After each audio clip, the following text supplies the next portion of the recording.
जिस तरह दो लैंड्स के दरमियान दरिया या समुंदर आ जाए तो गाड़ियों को शॉर्टकट रूट देने के लिए पुल बनाए जाते हैं। इसी तरह अगर दो समुद्रों या ओशंस के दरमियान कोई नैरो ज़मीन का पार्ट आ जाए तो नहर यानी कनाल खोदकर जहाज़ों को शॉर्टकट रूट प्रोवाइड किया जाता है। दुनिया में 90% ट्रेड शिपिंग के थ्रू होती है, जिसमें टाइम बहुत इंपॉर्टेंट रोल प्ले करता है।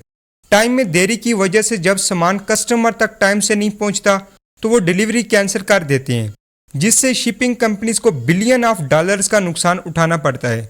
1904 से पहले न्यूयॉर्क से सैन फ्रांसिस्को जाने के लिए अमेरिकन शिप्स को पूरा साउथ अमेरिका क्रॉस करना पड़ता था और इसमें लगभग 1 महीने का टाइम लगता था शिप्स को, क्योंकि उन्हें अटलांटिक से पैसिफिक ओशन में पहुंचना होता था। ये इतना ज़्यादा गेम चेंजिंग स्टेप साबित हुआ जहां पहले शिप्स को 21,000 किलोमीटर का डिस्टेंस ट्रेवल करना पड़ता था, अब सिर्फ 8,500 किलोमीटर का डिस्टेंस ट्रेवल करना पड़ता है, जहां शिप्स को पहले लगभग 1 महीने का टाइम पीरियड लगता था। पनामा कनाल बनने के बाद अब शिप्स को ज़्यादा से ज़्यादा 16 घंटे ही लगते हैं। पनामा कनाल की कंस्ट्रक्शन के दौरान 25,000 वर्कर की डेथ हुई। लेकिन कैसे? पनामा कनाल को बनाते हुए कई कंपनीज और इंजीनियर्स फेल हुए। क्यों? ये फर्स्ट टाइम दो ओशंस के दरमियान कनाल बन रही थी। पनामा कनाल से पहले भी 1869 में इंजीनियर्स ने एक कनाल कंस्ट्रक्ट की थी, जिसे आज हम स्विस कनाल कहते हैं। स्विस कनाल बेसिकली रेड सी और मेडिटेरियन सी को आपस में मिलाती है। कैसे स्विस कनाल पनामा कनाल से डिफरेंट है? स्विस कनाल उन कनाल में से है जिनको सी लेवल कनाल कहा जाता है, यानी एक तरफ समुंदर है, दूसरी तरफ समुंदर है, दरमियान में ज़मीन है। इंजीनियर्स ज़मीन को खोदकर दो समुंदर को आपस में मिला देते हैं। लेकिन पनामा कनाल के केस में पहाड़ और जंगलात हैं, जिनको खोदकर कनाल बनाना था। स्विस कनाल में इंजीनियर्स के पास पहले से पुरानी नहरें मौजूद थीं, जो कि मेडिटेरियन सी से रेड सी तक खोदी गई थी। लेकिन पनामा कनाल के केस में कोई ऐसी नहर नहीं थी कि जिसको फॉलो करके इंजीनियर्स का काम आसान हो जाता। स्विस कनाल जो कि इजिप्ट में है, वहाँ पर किसी का कब्जा नहीं था, वो ऑलरेडी इजिप्शियंस के कंट्रोल में ही था। वहाँ पर उन्होंने काम बड़ी आसानी से कर लिया। लेकिन पनामा कनाल के केस में कई यूरोपियन नेशनैलिटीज़ और अमेरिका इन्वॉल्व था। पनामा कनाल को बनाने का ज़्यादा इंटरेस्ट अमेरिका को था, लेकिन इसमें यूरोपियन भी उतने इंटरेस्टेड थे। अमेरिका को इस कनाल में इंटरेस्ट इसलिए था कि कैलिफोर्निया में गोल्ड फाउंड हुआ था और अमेरिका को इस चीज़ की बहुत ज़रूरत थी कि वो कैलिफोर्निया से सोने को उठाकर दूसरे कंट्रीज से ट्रेड करें। स्पेन और पुर्तगाल को यहाँ पर इंटरेस्ट इसलिए था क्योंकि यहाँ पर उनका कब्जा था। तो अगर देखा जाए तो सारे इसमें इंटरेस्टेड थे कि कोई कनाल खोदी जाए। पनामा कनाल को बनाने का आइडिया आया था चार्ल्स फाइव को 1534 में। उनके पास एप्लीकेशन आई कि पनामा के पास हमने देखा है कि ज़मीन बहुत तंग यानी नैरो है। लेकिन उस टाइम जब इस जगह का सर्वे किया गया तो ये सोचा गया कि शायद ये नहर खोदना बहुत ही मुश्किल काम होगा, क्योंकि उस टाइम तक टेक्नोलॉजी ने इतनी तरक्की नहीं की थी। उसके बाद बारी आती है 1788 की, जब एक अमेरिकन थॉमस जेफरसन उसने ये कहा कि चूंकि यहाँ पे ज़्यादा स्पेनिश आबादियाँ हैं, पेरू जो कि पूरे का पूरा स्पेन के कंट्रोल में ही है, तो यहाँ पर नहर भी स्पेन को खोदनी चाहिए। हम इसको यूज़ ज़रूर करेंगे, हम इसके लिए टोल भी पे करेंगे, लेकिन नहर स्पेन खोदेगा। लेकिन उस टाइम स्पेन इस काबिल नहीं था कि नहर बना सकता। आफ्टर डैट 20 मार्च 1878 को एक ट्रीटी साइन की जाती है पनामा में कनाल खोदने के लिए, और इस पूरे के पूरे प्लान को एग्जीक्यूट करने वाले वही हैं जिन्होंने स्विस कनाल के मास्टर प्लान को एग्जीक्यूट किया था, यानी कि फर्डिनेंड डी लेसेप्स। अब इनके प्लान को एग्जीक्यूट करने के लिए 1 जनवरी 1881 को ये पूरी की पूरी कंस्ट्रक्शन स्टार्ट की जाती है, और ऐसे ऐसे चैलेंजेस उनके सामने आते हैं जिनका फर्डिनेंड सोच भी नहीं सकता था। फर्डिनेंड ने बेसिकली जितने भी सर्वे किए थे और जितनी बार भी विजिट किया था, वो उसने किया था पनामा के ड्राई सीज़न में। पनामा में ड्राई सीज़न साल में सिर्फ 4 महीने होता है। ट्रॉपिकल एरिया है तो बारिशें और बरसात साल के बाकी 8 महीनों में बहुत ज़्यादा होती हैं, और इन्हें इस चीज़ का बिल्कुल भी आइडिया नहीं था कि जब बारिशें और बरसात होगी तो होगा क्या। जब बारिशें बरसात होती थी तो चार्जिस रिवर खुल जाता था। ड्राई चार्जिस के अंदर 10 मीटर या 35 फुट का सैलाब आता था। इस सैलाब ने बहुत ज़्यादा तबाही मचाई, उनका बहुत ज़्यादा इक्विपमेंट बेकार हो गया। लेकिन ये नुकसान उनके मुकाबले में कुछ भी नहीं है जब वो एक्चुअल में जंगलात में घुसे और जब एक्चुअल में उन्होंने खुदाई का काम शुरू किया। मच्छर, जहरीले सांप, जहरीले स्पाइडर्स, मुख्तलिफ तरह के इंसेक्ट्स और सबसे बड़ी चीज़ येलो फीवर और मलेरिया। ये इतनी बुरी तरह फैला कि एक टाइम वो आया कि हर महीने तकरीबन 200 वर्कर्स की डेथ होने लगी। लेकिन उसका एक और नुकसान ये हो रहा था कि स्किल्ड वर्कर्स मरते जा रहे थे और नए स्किल्ड वर्कर्स नहीं मिल पा रहे थे। आपका एक्सपेंस जो आपने एस्टिमेट किया था उससे 2 to 3x एक्सपेंस इंक्रीज हो रहा था। और 8 साल के अंदर ही अंदर उनकी ये कंपनी जो कि पनामा कनाल को बनाने के लिए बनाई गई थी, ये बैंकरप्ट का शिकार होगी। तकरीबन $287 मिलियन का उस वक्त नुकसान हुआ, जो कि आज के टाइम में बिलियन ऑफ डॉलर्स बनते हैं। और तकरीबन 22,000 वर्कर्स की डेथ हुई। और इस कंपनी में 8 लाख वर्कर्स जिन्होंने ये शेयर्स खरीदे हुए थे, उन सब के वो सारे के सारे पैसे डूब गए। 15 मई 1889 को ये पूरे का पूरा ऑपरेशन सस्पेंड कर दिया गया और कनाल की मजीद कंस्ट्रक्शन को रोक दिया गया। इस पूरे प्लान यानी कंस्ट्रक्शन में एक फ्लॉ था कि फेर्डिनेंड की कंपनी पनामा कनाल को बिल्कुल उसी तरीके से ट्रीट कर रही थी जैसे कि वो स्विस कनाल को ट्रीट कर रही थी। उनका ख्याल था कि हम एक नहर खोदेंगे जो पैसिफिक और अटलांटिक ओशन को आपस में मिला देगी, लेकिन ऐसा पॉसिबल नहीं था क्योंकि अटलांटिक और पैसिफिक इन दोनों ओशन का लेवल बराबर नहीं है। इनमें एक ऊंचा है और एक नीचा है। अगर ये पूरी की पूरी कनाल बन भी जाती और इसको सी लेवल के ऊपर खोद दिया जाता तो एक तरफ से पानी तूफान की तरह दाखिल होकर दूसरी तरफ से लगातार निकलता और पनामा के पूरे कंट्री को ही चीरता फाड़ता हुआ निकल जाता। And it is going to be a disaster. There was a flaw in this theory. उसके बाद 1894 में एक और फ्रेंच कंपनी बनाएगी और उस कंपनी ने ये सारे के सारे एसेट्स अपने कब्जे में ले लिए। लेकिन इस कंपनी को भी टाइम गुजरने के साथ साथ ये एहसास हो गया था कि हमने ये सारे के सारे एसेट्स खरीद तो लिए हैं, लेकिन शायद कि हम ये कनाल ना बना पाएँ।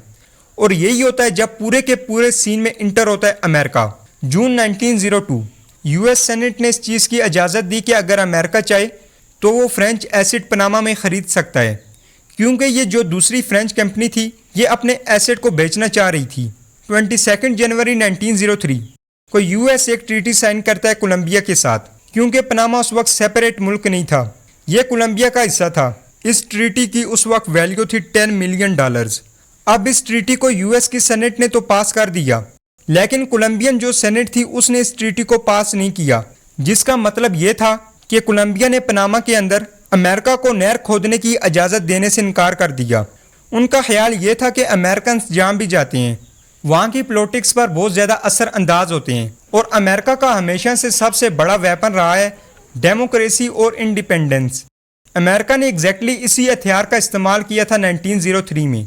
1903 में पनामिया रबल्स, वहाँ पे कुछ रबल्स ऐसे थे कि जो कोलंबिया से इलादगी चाह रहे थे, but it was not a good faction, क्योंकि कोलंबियन गवर्नमेंट उनको आराम से हैंडल कर रही थी। लेकिन अमेरिका ने इंडिपेंडेंस के नाम पे अपना बैरी बेड़ा वहाँ पे खड़ा करके रख दिया। नवंबर 2, 1903 को ये बैरी बेड़ा पनामा पहुँचता है। नवंबर 3, 1903 को पनामिया रबल्स अपने इंडिपेंडेंस का ऐलान कर देते हैं और कहते हैं कि आज से पनामा अलहदा कंट्री है। अमेरिका पनामा को बड़ी क्विकली रिकॉग्नाइज करता है। नवंबर 6, 1903 पनामियन प्रेसिडेंट न्यूयॉर्क जाता है और एक नई ट्रीटी को साइन कर देता है और इस नई ट्रीटी की भी वही वैल्यू रखी गई थी जो कि पिछली ट्रीटी की थी, यानी कि $10 मिलियन। अमेरिका के सोल्जर्स पनामा में अपने बेस कैंप बना लेते हैं। अब कोलंबिया इंटरफेरेंस कर नहीं सकता था और अमेरिका को ये खुली छूट मिल जाती है कि वो पनामा में कनाल को बनाए। सारे का सारा इक्विपमेंट पनामा में ट्रांसफ़र किया जाता है। मई 4, 1904 पनामा की कंस्ट्रक्शन स्टार्ट होती है और अगस्त 15, 1914 पनामा कनाल ट्रैफिक के लिए खोल दी जाती है। पनामा उन कंट्रीज में से एक कंट्री है जिसकी अपनी कोई करेंसी नहीं है। There currency is American dollars. अब अमेरिकन कंपनी ने इस एरिया का सर्वे किया और उनको भी इस चीज़ का एहसास हो गया कि स्विस कनाल की तरह रेत के अंदर से नहर खोदना एक अलग काम होता है। हम ये चट्टानों में से, पहाड़ों में से, जंगलों में से हम ये नहर खोद कर नहीं गुजार सकते। And they eventually come up with a very Angénieux plan. अब चार्जर्स रिवर तो वहाँ पे ऑलरेडी बह ही रहा था। उनको ये भी पता था कि साल में 8 महीने चार्जर्स रिवर में पानी फुल फ्लो करता है। अब वो प्लान क्या बनाते हैं, चार्जर्स रिवर में से जब ये पानी निकलता है तो ये पनामा में से 2 तरफ से निकला करता था, एक थी अटलांटिक साइड और एक थी पैसिफिक साइड। अब प्लान उन्होंने ये बनाया कि अगर हम इन दोनों साइड से पानी को ब्लॉक कर देते हैं तो पानी वहाँ पर जमा होना शुरू हो जाएगा। एडवांटेज इससे क्या मिलेगा कि पानी की वहाँ पे एक आर्टिफिशियल लेक बन गई, वहाँ पे पानी ऑलरेडी मौजूद है। इस पानी की गहराई तकरीबन 15 मीटर्स के आसपास होगी और इसमें जहाज आराम से गुजर सकेगा। आपको कोई चीज़ खोदनी भी नहीं पड़ी और आपका काम भी हो गया। इस लेक को गटून लेक का नाम दिया गया। लेकिन आप जहाज इसके अंदर कैसे आएगा, क्योंकि ये लेक पैसिफिक और अटलांटिक से काफ़ी ऊंची है। अब इंजीनियर्स के पास दो चैलेंजेस रह गए थे कि जहाज इसके अंदर कैसे आएगा और इसके बाहर कैसे जाएगा। Now comes the entry point and exit point. यहाँ पर इंजीनियर्स ने प्लान बनाया कि हम जहाज को ऊपर चढ़ाएंगे और जहाज को हम उस लेवल पर लेके आएंगे जो लेवल गटून लेक का होगा। अगर आप अटलांटिक की तरफ से आते हैं तो पहला जो लॉक है डेट इज कॉल्ड गटून लॉक। जहाज उस लॉक के अंदर जाएगा, लॉक का गेट बंद होगा। इससे जो अगला लॉक है वो इससे ऊंचा बनाया गया है। नीचे से वाल खोले जाएंगे और अगले लॉक में पानी पिछले लॉक में आएगा जिसमें जहाज आने वाला है, जब तक दोनों लॉक्स में पानी का लेवल बराबर नहीं हो जाता। नीचे से आपने वाल्व खोले और जब दोनों का पानी बराबर हुआ, दरमियान में लॉक का गेट खुलेगा और ये जहाज अब अगले लॉक में चला गया, पिछला लॉक खाली हो गया और सेम सिनेरियो लॉक्स का रिपीट होगा और अब जहाज गटून लेक में इंटर हो जाएगा। और गटून लेक के आगे पैसिफिक ओशन है। लेकिन पैसिफिक ओशन में जाने के लिए भी आपको सेम प्रोसीजर फॉलो करना पड़ेगा। जहाज पहले लॉक में इंटर होगा, लॉक का गेट बंद होगा, अब इसमें पानी ड्रॉप होना शुरू होगा, अगले लॉक में भरना शुरू होगा और फिर इसी तरह ये प्रोसीजर को फॉलो करते हुए जहाज पैसिफिक ओशन में आ जाएगा। देन आपका वो जो प्रॉब्लम था कि पैसिफिक ओशन जो है वो डिफरेंट लेवल पे है और अटलांटिक ओशन डिफरेंट लेवल पे है, ये कम्प्लीटली प्रॉब्लम एलिमिनेट ही हो गया। और अब साइंस भी तरक्की कर चुकी थी। साइंटिस्ट को पता चल चुका था कि मच्छरों का क्या रोल होता है येलो फीवर और मलेरिया को फैलाने में। ऐसा नहीं है कि इसके बाद डेथ नहीं हुई, डेथ तो होती रही क्योंकि 1904 का टाइम पीरियड था। 1904 से 1914 तक तकरीबन 10 सालों तक ये कनाल बनती रही। मेडिकल साइंस ने बहुत ज़्यादा तरक्की तो नहीं की थी, but things had improved significantly. और इस कनाल को बनाने के लिए अमेरिका ने वेस्ट इंडीज से लेबर मंगवाए थे, क्योंकि ऐसी डेंजरस जगहों पर अमेरिका अपने लेबर से काम नहीं लेता।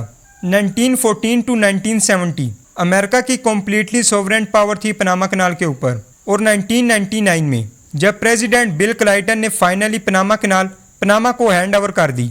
पनामा के पास टोटल 6 लॉक सिस्टम है, 3 एंट्री के लिए और 3 एग्जिट के लिए। और तकरीबन हर साल 15,000 के आसपास शिप्स यहाँ से क्रॉस करते हैं। That means millions of dollars in revenue for the Panama government. I hope के मिस्टर मी की ये वीडियो भी आपको पसंद आई होगी। इस तरह की मोर इन्फॉर्मेटिव और इंटरेस्टिंग वीडियोस के लिए लाइक, सब्सक्राइब, शेयर करना मत भूलिएगा और आपके प्यार भरे कमेंट्स का मैं शिद्दत से इंतज़ार करूँगा। आपका अपना भाई मिस्टर मी।